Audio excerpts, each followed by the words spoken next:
Oh, hi there. Cello. Hey now. Hola. And ba weep grana weep ninny bong. However you want to say it. Welcome to that Kev One show.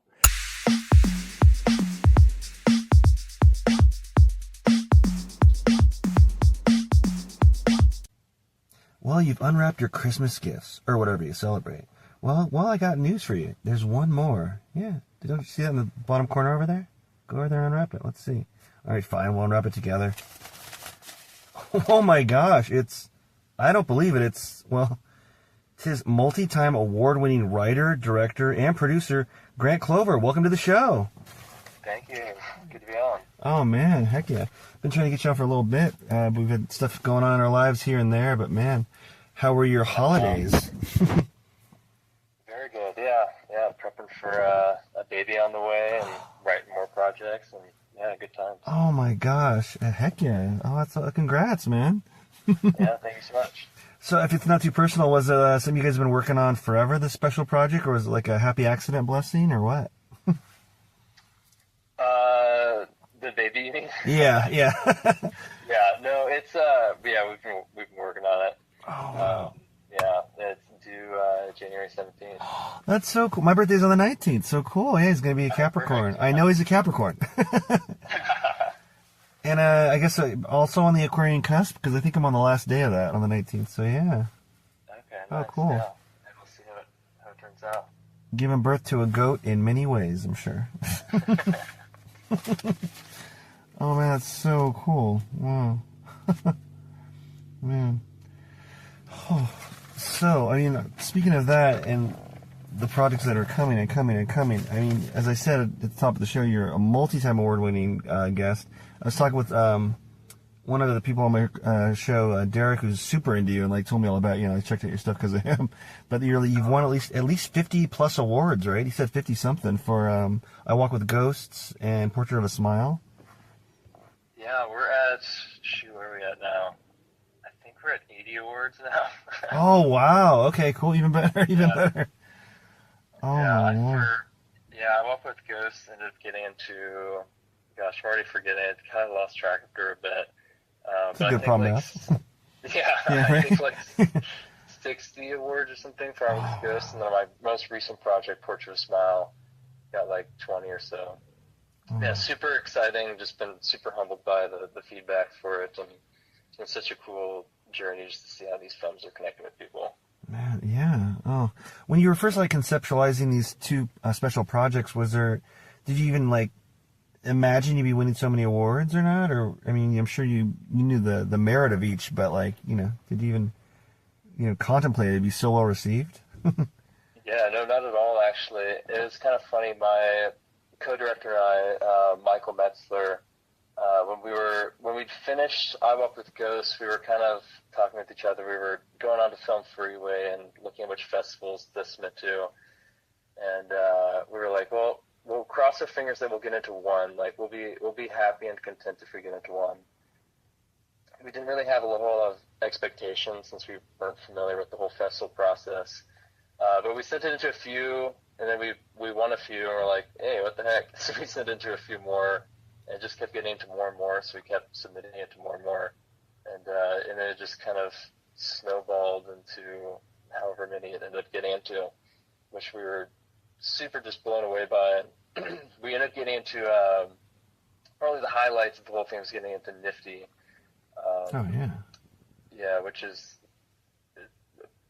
I think it's one of the biggest film festivals in the world for filmmakers 24 and under. Yeah. Which is up in Washington, and yeah, that was a really cool festival to be a part of. Oh man, that's so cool, bro.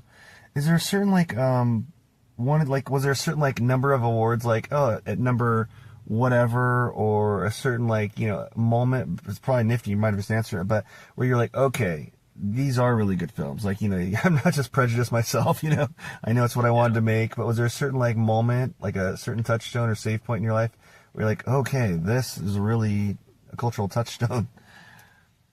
Yeah, I think it was Nifty, to be honest. It's kind of funny too, because Nifty was kind of on the tail end of our festival run. We got into most of the festivals already.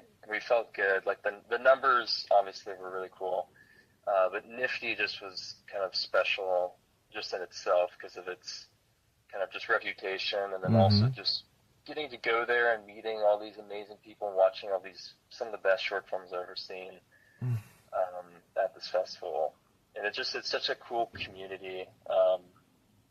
And I met so many people that I was still in contact with. 2 people we met there, we brought onto our last short film, Portrait of Smile, too. So it was really cool how that worked out. Yeah. Oh, I mean, it's like a huge 1-2 punch of just quality and like awards, even more so than I knew. At least 30 plus more than I knew. It's wild. I mean, it's specifically Portrait of a Smile, which, oh my lord, it's so such intense emotional overtones. Was it also like emotionally heavy for you directing it, you know, and well, during production and all, or were you just kind of like, you know, in the gears of it all at that point? Yeah, I think it was kind of, we really tried to balance the tone while on set because it is so heavy, and the lead actor was like crying every other scene. Oh yeah, okay. I was gonna ask because I mean, like when I get into stuff like that, like emotion, like I could play a killer, I could play some, you know, crazy sci-fi, whatever, a supernatural being. All right, but like if it's something really emotional, it just really, yeah, it kind of almost haunts you in a way sometimes, and yeah, oh. Yeah, our lead actor definitely went through an emotional journey for that, and as he was leaving, we're like, make sure to go home and just watch a bunch of comedies or something. Yeah. But yeah, we tried our best to kind of keep it light on set and to be able to kind of have an atmosphere where we can all laugh and kind of make jokes and stuff. And we're also very thankful to kind of have a crew that was very, very lighthearted like that. We had a lot of really fantastic people on board. Oh, very cool. Yeah, so we tried to balance it the best we could. Yeah. Huh. Was it particularly hard for him, being the lead actor in that? Like, did he have to almost kind of stay separate a little from you guys trying to keep it light just to kind of stay in the zone? Or is he one of that kind of actors that kind of switches it on and off into character, or? Yeah, he's really impressive how he can very much, probably more so the latter, he can kind of switch it on, but there definitely were scenes where he kind of needed a little bit of space, and we kind of let him drift into that, and so we can get in, we can kind of hone in on that feeling and not let it go. Yeah, for most of the scenes, he's a pretty talented actor in that he can kind of switch it on. Oh, good, because yeah. Yeah. I'm sure he's happy with how well received it was and all that and stuff, and his stock going up from it, I'm sure. Yeah, no, for sure. That being so heavy, and I know you wrote it as well, did that come from a personal place yourself, or was it more all fiction, or? Yeah, it came from kind of a mix of all of that. I've struggled with depression myself, and so not on the suicidal end of things, but I think that starting place of depression is kind of where a lot of the feelings came from. It was kind of what I was drawing from, but also just myself having a heart for the mental health space. And I mean, looking at statistics is so depressing, and how suicide is one of the largest killers of our just American population.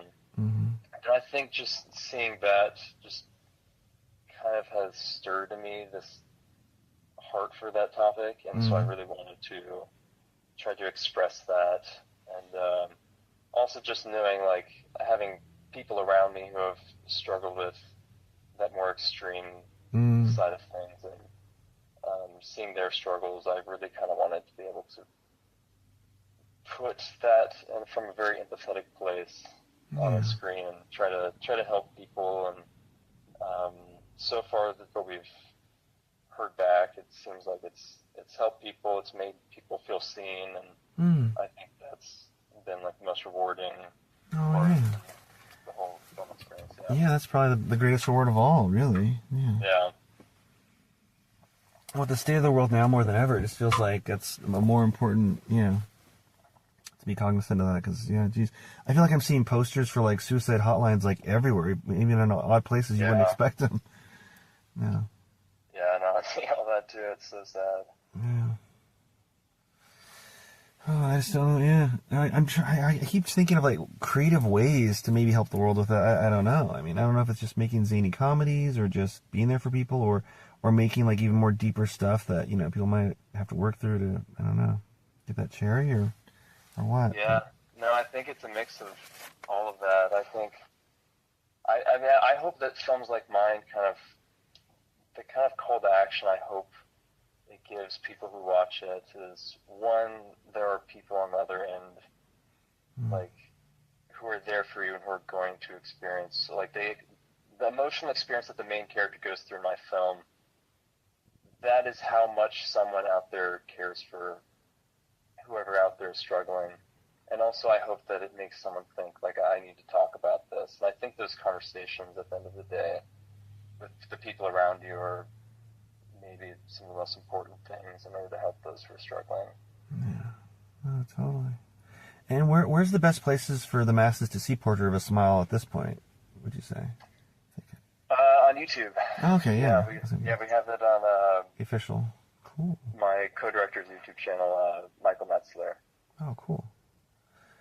And with so much acclaim, I'm sure if you just even like in the search engine for on YouTube, put in the title, it'll probably go right to it. Hopefully, yeah. Yeah, no, you can find it pretty easily. Just search in "Portrait of a Smile." Yeah. Huh. Man, and I Walk with Ghosts. It's just so beautifully haunting short film that, I mean, much critical acclaim as well. I mean, for those unfamiliar with I Walk with Ghosts, how would you describe it without spoiling it? Gosh, I had such a hard time finding a concise way to describe it, but it's kind of, in a way, like a visual poem. To me, at least, it started as a poem. I'd originally just written the poem "I Walk with Ghosts," and that kind of just started gaining more of a visual nature in my head, to the point where I brought up to Michael Metzler, and just like, hey, I feel like we really need to make a film using this poem. And it kind of gained this story and this emotional core to it. And that's when I put it into screenplay form. So in a way, to me, I would say it's a visual poem, I think. Yeah, no, I can see that. Yeah, no, totally. Yeah. Man, you even played a ghost in it. I understand. I did, yeah. Yeah, my wife was the main ghost. Oh. Yeah, she loves getting credit for that. Okay, cool. Shout out. Yeah. Does she have an IMDb credit where it says like known for I Walk with Ghosts, Ghost number 1, or? I think she does. Yeah. I made the IMDb for her, and she got excited about that. Oh, very cool. Everyone check that. I'm sure a star meter will shoot up. Yeah. And speaking of the ghosts, like, did the design for them in the film, like, did it always harken back in your mind to like the classic Sheet style, which is as cute as it is haunting, really? Or were there different like versions in pre-production? Yeah, I think we always had that simple Sheet style in mind. We really loved the Ghost Story. If you've ever. Oh yeah. Yeah, I think just the simplicity of that is really striking. And so we like that idea, and just even some of the shots in our film, just the like sheet kind of flowing in the wind, and we like that kind of simple, just beauty to that. Yeah, I mean, if you see it, I mean, even in a tiny thumbnail, you know what it is, and you're like, oh, yeah. Wow, okay, yeah. It's not just like, oh, these old people kind of acting stoic. Oh, they're ghosts when you watch it or something. It's like, no, it's like, you know what you're in for. Yeah, exactly.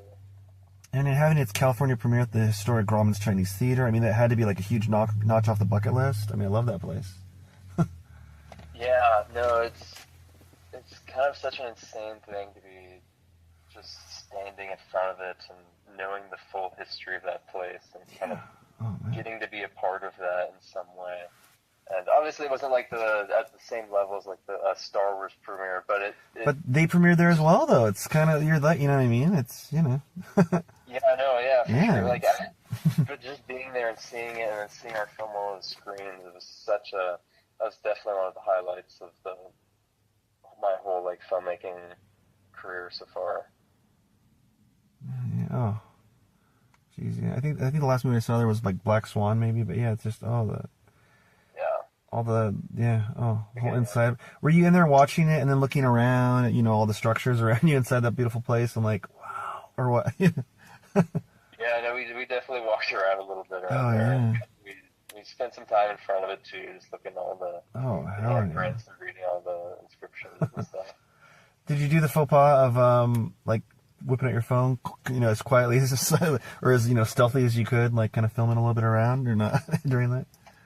Yeah, I don't think we did that as much. Definitely got as many pictures as we could outside. Yeah. Yeah. Oh my god, that's awesome. That had to be I mean, that's like a huge, got to be a core memory for life now. Yeah, no, 100%. Yeah, that's gonna stick with me for a long time. And so, besides all these great things, I know you've also directed music videos as well. That's so fucking part of my other language. Cool. Yeah, yeah. No, the music videos have been fun. They're just kind of there's so much creative room with them, and you just experiment and yeah, I really enjoy them. I mean, like whenever I hear like a really good song, like that, one that stays with you for whatever reason, that's in your head a lot. Like I find myself creating music videos in my head to it, either just stuff from life or maybe a show you watch that you've been obsessed with, But yeah, music. It's just I always want to make a music video, or like even like when you see those fan made videos from a movie you like, it's like it's kind of I don't know. I think it lights up that part of my brain that like people a little younger. I mean, I enjoy as well, like GIFs and memes. Like I don't know, something about it. Yeah, no, I feel like my brain does the exact same thing, and I feel like now that I've done some music videos, it's almost like ingrained into me. So it's hard to listen to a song without like coming up with a bunch of ideas. Yeah, totally. Yeah, so now I'm hitting up artists all the time, trying to get these ideas out. And so for the ones that you kind of said yes in a way already, but like for the ones you did though, was it really freeing filming the music videos? Like in the way that the stories are often like half there, already conceptualized, but by the artist. But I mean, they might have had their own vision as well, though. They had to. Yeah, both of those concepts were the concepts came 100% from me. Cool. Oh hell yeah. Yeah, so I love that kind of creative freedom, just like full reign, do whatever I want, and just obviously that's not necessarily the standard in the industry, but it was really fun with those two projects because I just got to kind of do whatever popped in my head. We got to add a little bit of humor in there and some fun gags and just a lot of creative visual ideas. That's so cool. Huh. And tell us about this new, it's not new, but this new like NBA adult animated project. Yeah, so I've been there's this YouTube channel called Beyond the Court, and they do these comedy animated videos, and I've been getting to help write some of their scripts for them, and I also sometimes they just have me come up with ideas or kind of tweak some ideas they have. So it's been really fun. I've always kind of been in the basketball scene for as long as I can remember. Oh, okay. Kind of, getting to use all my NBA knowledge and just getting to make fun of it all is a lot of fun. Okay, hell yeah. Huh. That's so cool. Yeah, I've never been like crazy into sports, but yeah, I mean, I would definitely take the gig. Yeah. I mean, 'cause I saw the clip with like the Godfather reference. I'm like, okay, I can get into that. But yeah. Yeah, I found that every clip or like every topic that they give me to write about, I find myself slipping in like at least like 3 movie references. Just I can't have that. Oh, that'd be me. Yeah, that'd be like sick of all like my Back to the Future references in it, or 80s, 90s pop culture mentions. Like what? If I forgot, like if I was kind of lost in the sauce of the sports jargon, I'd just keep remembering like NBA Jam and keeping a lot of boom shakalaka jokes. Yeah, there you go. Yeah, the first one I did for them was just like a blatant Lord of the Rings Really? just reference with the I use like one of the NBA rings to do like the goal in My Precious line. That makes sense, yeah. I feel proud of that one. And where can people catch those at? Those are just on YouTube. Yeah, Oh, cool. all under Beyond the Court. Yeah, they're getting to be a pretty big channel. I think they're at like 220,000 subscribers or something. They're really growing quick. That is so insane. Like, how amazing is it that YouTube is like, it's like, I saw recently that it's the #1 streaming platform. And not only that, but I mean, like, literally the Oscars are going there, I want to say next year. They have like a 3-year contract or something like that. I did see that, Yeah. So the Oscars are going to be on YouTube, which just sounds kind of crazy, but like, all right. Yeah. No, I feel like that was kind of just inevitable after a certain point. Yeah, no, you're totally right. And the actual power of YouTube, I mean, it's just so funny that it's so, or maybe I should have been more aware that, yeah, everyone knows, but it just feels like, I mean, I feel like I remember, maybe it wasn't quite new, but I feel like it was YouTube was new, where like, the boomers didn't know about it, the boomers, so to speak, or literally, and it was just like, you could put anything on there, and then all of a sudden, years and years later, it's getting bigger and bigger, and there's commercials, and you're like, what the heck, and then, yeah, now I guess old people are watching it too. Well, not to be ageist when I say it, no, but just the older crowds are even watching it. Yeah, but it's like, huh. Yeah. I feel like filmmakers are finally starting to realize that YouTube exists. It seems like there's kind of more of an emphasis of like using YouTube. Like there's like filmmakers I've been seeing who now just release their full-on features on YouTube. Really? Oh wow. Sometimes even like utilizing like the branded entertainment strategy to kind of be the money source from all this. Yeah, no, it seems like it's very much a growing shift. Yeah. I guess it's kind of, I mean, I know I'm the Mr. Glass half full guy, but I mean, I guess it's kind of, so I'm looking at it this way, but it's kind of cool in the way that it kind of puts the hands in like, independent filmmakers, or every filmmaker, I guess you could say. Wow. Yeah, no, agreed, yeah. And you just kind of need to, I mean, I guess you always could have made your own film with a camcorder and all that, but it's kind of easier than ever. I mean, I remember when smartphones got really, really everywhere, and I'm watching stuff, I'm like, whoa, you could really make a short film on your camera, just your phone. And now it's obvious you can. You know what I mean? And it's just wild. Then sometimes I'm watching a TikTok, and I'm like, I don't know how to do that lightning effect that's realistic. And, and I don't want to be on the wrong side of AI, and doing this, but man, you could see, you could literally make Harrison Ford in a spacesuit right now in your movie, and it's like, okay, wow, what? Okay. It looks real. Yeah, it's so wild. It's kind of scary. I don't know. But you kind of got to get on the right side of optimizing the technology. Like I literally kept checking in on my little nephews yesterday at our Christmas party with the whole family, and they were watching. I put something on them, and they on YouTube. And then all of a sudden they're watching YouTube on their own, and they're watching. It was K-pop Demon Hunters, but it was not K-pop Demon Hunters. It was like them on YouTube. One was riding a horse, and one was riding like a skeleton horse, and it was AI and.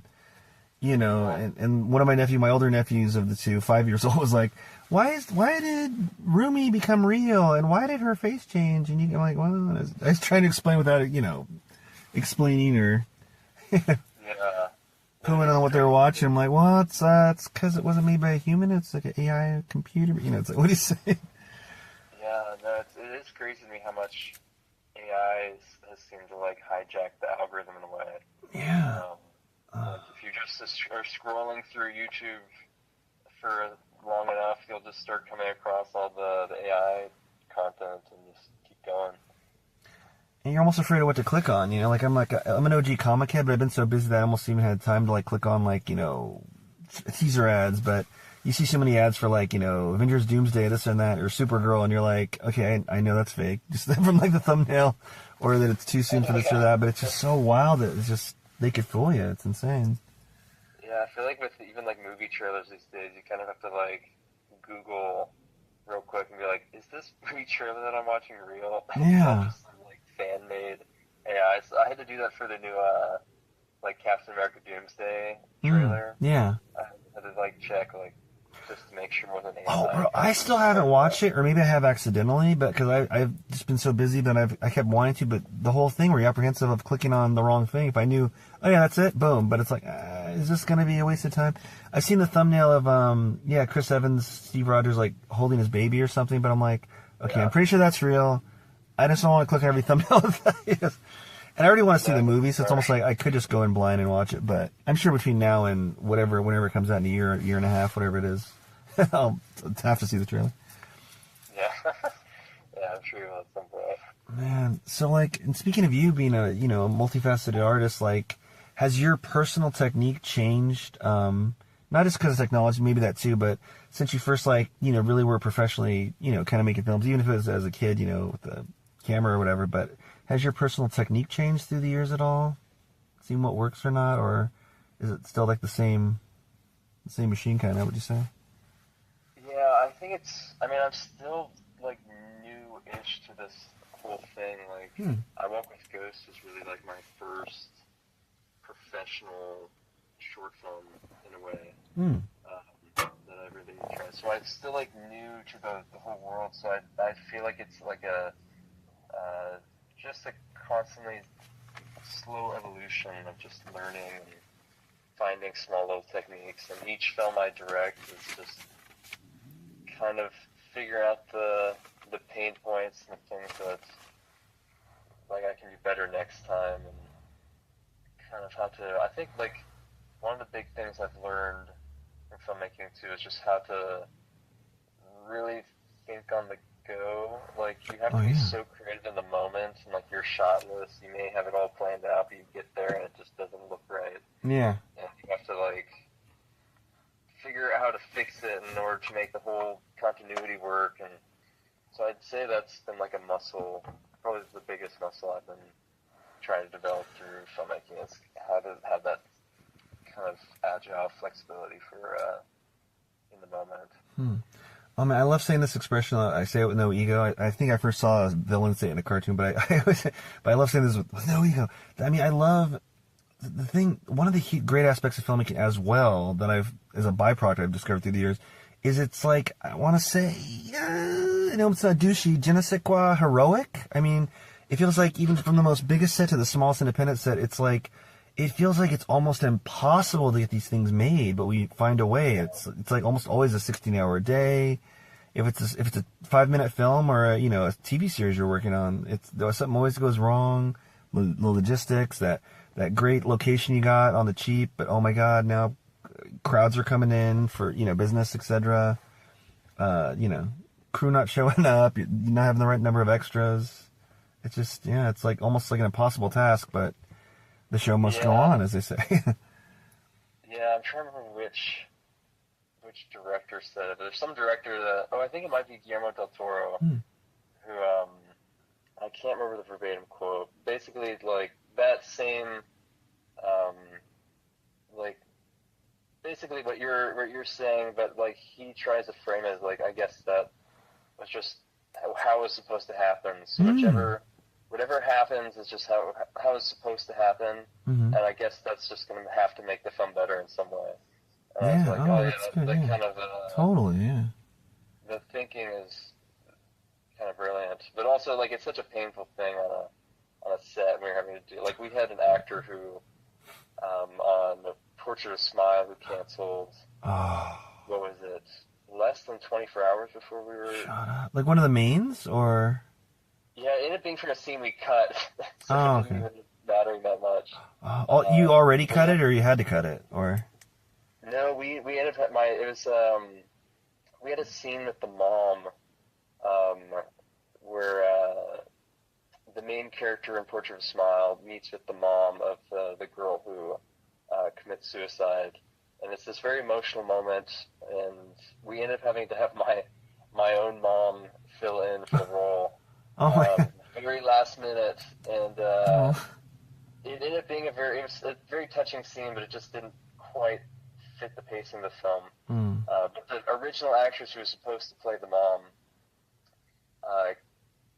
canceled on us without reason, like less than 24 hours before we were going to shoot. Without reason, even? Not even like a fake "I'm sick" or something that sounded kind of sketch?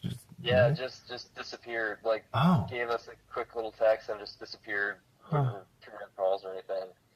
And so it's just that kind of thing on the fly. Like kind of having to register and process that sort of issue and figure out how to turn it into the best. Well, you and Guillermo were right, because, I mean, all those awards, so, you know what I mean? It was like, oh, we barely made it. It's like, yeah, huh, man. And yeah, I mean, how many awards? 90-something awards, you said? I mean, it's like, it's wild. I think we just broke over 80, Oh, jeez. 80 mark, yeah. And probably even more nominations, right? But, man. Yeah. With all that and more, what's something you're looking for in, like, the biz, anything in the entertainment biz that's eluded you with all that? Is there like a certain big type of project or a realm you haven't like cracked yet that's like, your white whale? Nothing really specifically. I think the biggest thing on the radar right now is for me to conquer the feature, which is I have 2 features in the works right now. Oh, one okay. of which I plan to direct, and one of which I'm doing with another director. And both of those I'm very excited about. Both very character-driven, very dramatic, emotional, kind of in the same tone of Portrait of a Smile in a way. They're just trying to like get into the psychology of these characters and into like trying to just explore human nature a little bit deeper. So really excited about both those projects, and that's probably cool. the big next thing that I'm working on right now. Yeah, and like, okay, cool. And those are in the works already, or in the early stages of it, script development, or where are we at? One of them's written, the other one's being written. Yeah.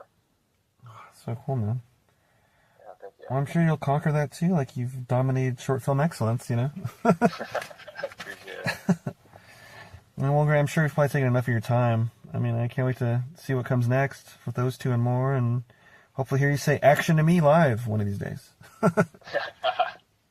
Yeah, thanks so much for having me on. It was great getting to chat with you. This was a lot of fun. Yeah, man, it's been really rewarding, and I'm sure a lot of people are going to get a lot of those projects, which you can catch on YouTube now. Yeah, no, I hope so. Thanks, man. I know you're a busy guy, so I'll catch you in the near future. Alrighty, sounds good. Well, so great chatting with you. Yeah, man. And Happy New Year. And congrats on the baby, the New Year baby. Yes. Another Yeah. Capricorn champion. All right, bro. Good night. Alrighty, good night. See ya. And that was the multi-talented Grant Clover. Catch all his projects. You know he's not going to stop, including I Walk with Ghosts and Portrait of a Smile, which tons of you already love. And catch them, as he's mentioned, on YouTube. This episode of That Kev 1 Show is dedicated to actor Kari Haruki Tagawa, who taught us our souls are ours. Good night. That Kev 1 Show is brought to you in part by T-Mobile, the Uncarrier. Well, friends, the theater lights have come back on overhead. Please clean up the candy wrappers you snuck in and traverse safely. See you next week, or superfans online at patreon.com/thatkev1show. Good night.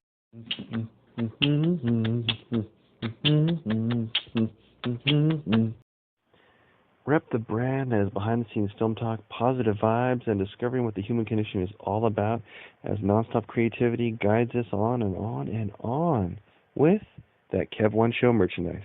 Now for sale at thatkev1show.etsy.com. That Kev 1 Show, spelled of course that, K-E-V, number 1 N, show. Hey, you're a fan. You want to rep it. You know how to spell it. So get it today and glow with us. This portion of That Kev 1 Show is supported by Bohemian Dream Gifts, made with organic and natural oils that nourish and hydrate your skin. Man, I don't know if it's the weather outside or the gym that was killing my skin, because my right elbow on the, it itched like the Dickens, like I was becoming like the lizard from Marvel Comics. I think it's that machine where you put your elbow in and do the lifts, for the bicep. But I was itching my skin like crazy during, well, I won't say who because I don't want them associated with rough skin, with one of our guests here in the near future here. But my right elbow was getting ashy and coming up, getting red and irritated. Anyway, I used some of the promotional cookie dough body oil from Bohemian Dream Gifts that they gave us, and my skin, I'm not kidding, came back. I can vouch for that one. The cookie dough oil baby body oil, the cookie dough body oil brought my skin back to life like an Evanescence song. I'm not kidding. My skin is smooth and happy again. 100%. You can buy cookie dough oil on Etsy at the Bohemian Dream Gifts shop. Check out their other stuff as well, but that's one that I swear by now. And as soon as my promotional one runs out, I'm going to order some myself. So go to Etsy and visit the Bohemian Dream Gifts shop today. What's better than your favorite talk show? Well, maybe homemade delicious food, cold beer, or a drink of your choosing in a comfortable atmosphere. Well, look no further than the Boulevard Tap House for the world-famous fish and chips, seafood, all-around delicious menu with pizza, all kinds of food, wings, steak bites, anything you can imagine when you want to watch the big game or catch some live jazz if you pick the right night. Open 7 days a week. Go to boulevardtaphouse.com right now. I like to go to their Terwilliger Curve location. That's the home location for their not only their fish and chips, and they knew that they always used to give me Caesar chicken salad and wine. They kind of made jokes and made fun of me of that. My favorite food there now might just be the brand new Mark Heaven. It's a margarita pizza named after me. Don't know if they did it because I'm Italian or what, but I had it, and it is delicious and, dare I say, nutritious. Anyway, friends, go on in, have a great time. When you're there, you truly are family. No cap. Enjoy the Boulevard Tap House today.